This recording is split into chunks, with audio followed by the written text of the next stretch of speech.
What determines how much you pay for things? And what makes prices change over time?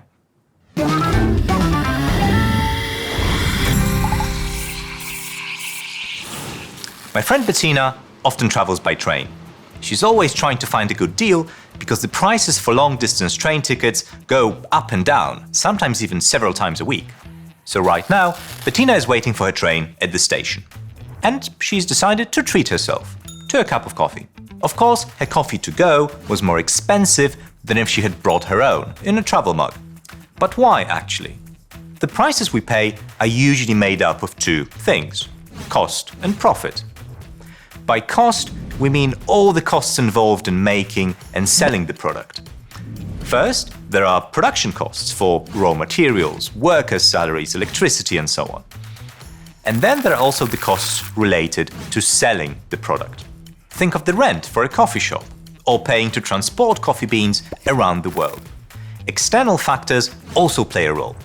Sometimes governments financially support certain industries like agriculture, and these subsidies can lower costs.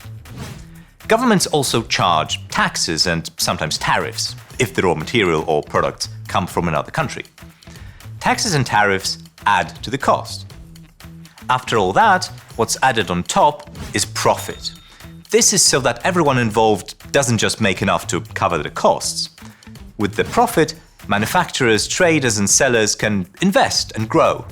So at the train station, Bettina did not just pay for a cup of coffee. She also paid a small portion of the barista's salary and some of the coffee shop's rent and electricity bill. But what causes some prices, like Bettina's train ticket, to move up and down so much? In addition to cost and profit, prices are affected by supply and demand. When high demand is expected, train companies can sell their tickets for higher prices, like when lots of people want to travel home for the holidays. But if demand is expected to be low, they might have to do something to attract more customers. For example, lower the ticket prices closer to their cost levels. To recap, prices reflect cost and profit, and they're also influenced by supply and demand. Aha! Looks like Bettina's train has finally arrived. See you at the next stop on Espresso Economics.